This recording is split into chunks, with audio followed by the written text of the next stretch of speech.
जब आप sabre tooth cat का सोचती हैं तो जहन में क्या आता है? मेरे तो सीधा वो बर्फानी दौर की फिल्मों वाला एक खौफनाक दरिंदा आता है। बिल्कुल, बड़े बड़े दांत, गुर्राती हुई आवाज और ऐसी ताकत जो किसी को भी पछाड़ दे। जी, हमने हमेशा उसे एक वहशी, हड्डियां कुचलने वाले अफरीत के तौर पर ही देखा है। लेकिन आज हम उसी मशहूर जानवर यानी स्माइलेगॉन के बारे में बात करेंगे। और जो हम बात करेंगे वो शायद इस पूरी तस्वीर को यूँ समझिए कि बिल्कुल उलट कर रख देगी। अच्छा, तो आज का हमारा मकसद उस मशहूर शिकारी की असली हकीकत जानना है। हमारे पास the precision of the sabres as नामी तहकीक के कुछ बहुत ही दिलचस्प इक्तबासात हैं। तो आइए इसकी तह खोलते हैं। इसमें सबसे दिलचस्प बात यह है कि ये सारा मामला एक बहुत बड़े तजाद पर खड़ा है। मतलब साइंसदानों को दहाइयों तक जो सवाल उलझाए रखा वो ये था कि क्या कि एक ऐसा शिकारी जिसके जबड़े जदीद शेरों से भी कमजोर थे, वो इतने लंबे और बज़ाहिर नाजुक दांत क्यों रखता था? ये सवाल ही अपने आप में बहुत अजीब है। एक मिनट, क्या कहा आपने? जबड़े शेरों से भी कमजोर? जी हाँ, कमजोर। ये बात तो हजम करना थोड़ा मुश्किल है। मतलब इतने बड़े दांत और जबड़ों में जान ही नहीं, ये कैसा डिजाइन है? देखें, जब हम कमजोर जबड़ों की बात करते हैं तो उसका अंदाजा यूं लगाया जा सकता है कि एक आज के शेर की काटने की ताकत तकरीबन 1000 PSI होती है। 1000? ये तो बहुत ज्यादा है। बहुत ज्यादा है, लेकिन तहकीक के मुताबिक स्मेलेगोन की ताकत का अंदाजा सिर्फ 400 PSI के करीब लगाया गया है। 400? आधे से भी कम। ये तो हैरान कौन है। ये बात तो मेरी सारी जिंदगी की सोच के बिल्कुल खिलाफ जा रही है। बिल्कुल, और यही वो तजाद है जिसने सबको परेशान रखा। इसका जवाब यह है कि हम उन दांतों का मकसद ही गलत समझते थे। मतलब? वो हड्डियां कुचलने या शिकार से कुश्ती करने के लिए थे ही नहीं, वो बहुत लंबे और अतराफ से पतले थे।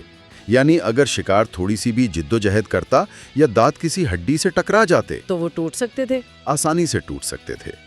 उनका मकसद ताकत का मुजाहरा नहीं बल्कि कुछ और ही था, कुछ बहुत ही खास। ठीक है, अगर जबड़े कमजोर थे और दांत नाजुक, तो मैं ये सोच रही हूँ कि ये बर्फानी दौर के बड़े बड़े जानवरों से निमटता कैसे था? ये तो बहुत बड़ा इर्तिकाई नुक्स लगता है। नहीं, इसका जवाब जबड़ों में नहीं बल्कि इसके बाकी जिस्म में छुपा हुआ था। तहकीक बताती है कि जबड़े भले ही कमजोर थे, लेकिन इसका बाकी जिस्म, खास तौर पर इसके अगले बाजू, कंधे और गर्दन नाकाबिल यकीन हद तक ताकतवर थे। अच्छा? इसका ढांचा आज की किसी भी बड़ी बिल्ली से बहुत ज्यादा मजबूत था।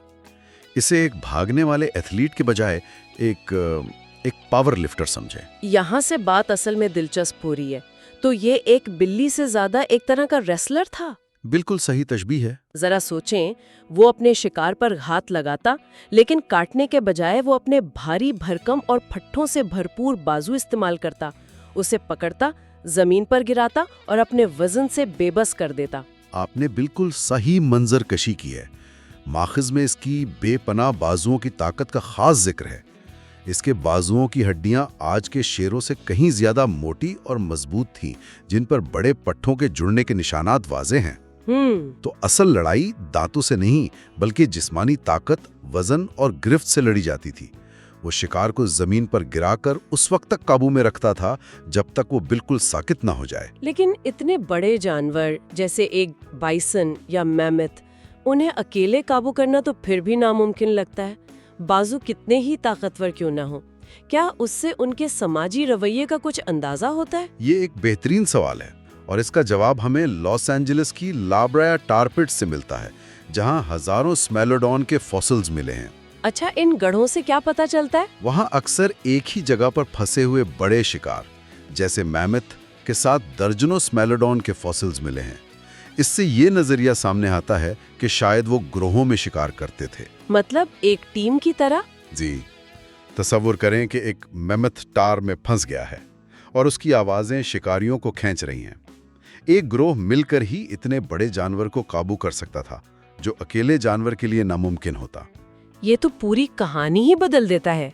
तो हम एक तन्हा शिकारी की नहीं बल्कि एक मुनज्जम समाजी जानवर की बात कर रहे हैं। और सिर्फ यही नहीं, इन्हीं फॉसिल्स में हमें टूटी हुई टांगों और पसलियों के ठीक होने के भी निशानात मिलते हैं। यानी वो जख्मी होने के बाद भी जिंदा रहे। बिल्कुल, ऐसी चोटें कि जानवर महीनों तक शिकार न कर सकता हो।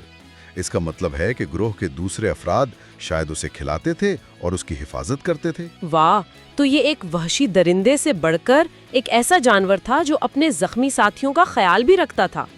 ठीक है, तो मंजर कुछ यूं है। एक ग्रोह है जिसने अपने ताकतवर बाजुओं से एक बड़े जानवर को जमीन पर गिराकर बेबस कर दिया है।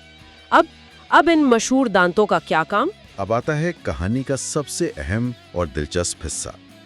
जब शिकार मुकम्मल तौर पर काबू में होता था, तब स्मेलगॉन अपना आखिरी और सबसे मोहलिक वार करता था।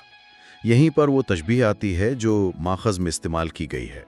ये दांत हथौड़े नहीं बल्कि स्कैल्पल्स थे। स्कैल्पल्स, सर्जरी के निश्तर। ये सोच ही हैरान कुन है। जी, यानी कुचलने या चीरने फाड़ने के बजाय इनका मकसद एक बहुत ही निपातला और दुरुस्त वार करना था। बिल्कुल, एक वाहिद गहरा वार जो सीधा गर्दन की नरम जगह पर किया जाता था, जहां शेरग और सांस की नाली होती है, ताकि शिकार कम से कम जद्दोजहद के साथ मर जाए। सही, ये एक सर्जन की दुरुस्तगी वाला काम था। इसके लिए गैर मामूली महारत की जरूरत थी। सही पोजीशन, वार की गहराई पर काबू और सबसे बढ़कर सही वक्त का इंतखाब। यानी इतनी मेहनत के बाद भी आखिरी लम्हे में सब कुछ गलत हो सकता था। एक गलत हरकत और दांत टूट सकता था। और एक टूटा हुआ दांत स्मेलगॉन के लिए मौत का परवाना था, क्योंकि उसके बगैर वो शिकार ही नहीं कर सकता था। तो फॉसिल रिकॉर्ड में इसका कोई सबूत है? जी, हमें जिस्म की दूसरी हड्डियों के ठीक होने के शवाहिद तो मिलते हैं, लेकिन टूटे हुए जबड़ों के ठीक होने के शवाहिद ना होने के बराबर हैं। इससे साफ जाहिर होता है कि दांतों की चोट जानलेवा होती थी। तो इस सब का मतलब क्या है? हम एक ऐसे शिकारी की तस्वीर बना रहे हैं जो ताकत और नफासत का एक अनोखा इम्तिजाज था। जी, वो अपने माहौल यानी बर्फानी दौर के बड़े जानवरों के शिकार के लिए बिल्कुल मौजू था। उसने एक खास शोबे में महारत हासिल की थी। लेकिन मुझे लग रहा है कि यहाँ एक लेकिन है। लेकिन जैसा कि अक्सर होता है, यही इंतहाई महारत उसकी सबसे बड़ी कमजोरी भी बन गई। वो कैसे? ऐसा लगता है कि इसके पास तो हर मुश्किल का हल था। इसकी ये सारी हिकमत अमली, ये ताकतवर बाजू, ग्रोह में शिकार और ये निश्तर जैसे दांत सिर्फ एक ही किस्म के शिकार के लिए कारामद थे। जब तकरीबन 10,000 साल पहले बर्फानी दौर खत्म हुआ और माहौल बदल गया। बिल्कुल, जब मौसमी हालात बदले और इसके बड़े शिकार जैसे मैमथ और बड़े बाइसन मैदूम हो गए, तो स्मेलगन के लिए बका का मसला खड़ा हो गया। वो छोटे जानवरों का शिकार क्यों नहीं कर सकता था? हिरन या घोड़े तो उस वक्त भी थे। इसका पूरा जिस्म और उसके हथियार इस काम के लिए बने ही नहीं थे। इसका भारी भरकम जिस्म तेज रफ्तार जानवरों के पीछे भागने के लिए मौजू नहीं था। और उसके लंबे दांत, वो एक तेज रफ्तार हिरन को पकड़ने की कोशिश में आसानी से टूट सकते थे। इसके निश्तर छोटे फिरतीले शिकार के लिए बिल्कुल बेकार थे। वो एक ऐसी चाबी की तरह था जो सिर्फ एक ही बहुत बड़े ताले को खोल सकती थी, और जब वो ताला बदल गया तो चाबी बेकार हो गई। यानी जिस चीज ने इसे अपने उरूज पर पहुंचाया, वही उसके जवाल का सबब बनी। वो बदलते हुए हालात के साथ खुद को ढाल नहीं सका। बिल्कुल, इसका मैदूम होना उसकी नाकामी नहीं बल्कि उसकी इंतहाई महारत का नतीजा था। तो खुलासा ये है कि स्मेलेगॉन वो वैशी दरिंदा नहीं था जिसका हम तसव्वुर करते हैं। वो हड्डियां कुचलने वाला अफरीत नहीं था, बल्कि एक माहिर सर्जन की तरह दुरुस्तगी और नफासत का मालिक था। जी, उसकी असल ताकत जबड़ों में नहीं बल्कि उसके बाजुओं और समाजी ढांचे में थी, और उसके दांत तबाही के औजार नहीं बल्कि मौत के नफीस आलात थे। जैसा कि माखिज के आखिरी जुमले में कहा गया है, सबसे महलिक हथियार हमेशा सबसे मजबूत नहीं होते बल्कि सबसे ज्यादा दुरुस्त होते हैं। वाह, ये वाकई एक गहरी बात है, और ये हमें सोचने पर मजबूर करती है कि अगर एक इंतहाई माहिर और कामयाब शिकारी जो लाखों साल तक अपने माहौलियाती निजाम पर राज करता रहा, अपनी इसी महारत की वजह से मादूम हो गया जब हालात बदले, तो ये बात किसी भी निजाम में, चाहे वो कुदरती हो या इंसानी, लचक और मुवाफकत यानी एडेप्टेबिलिटी की अहमियत के बारे में क्या बताती है।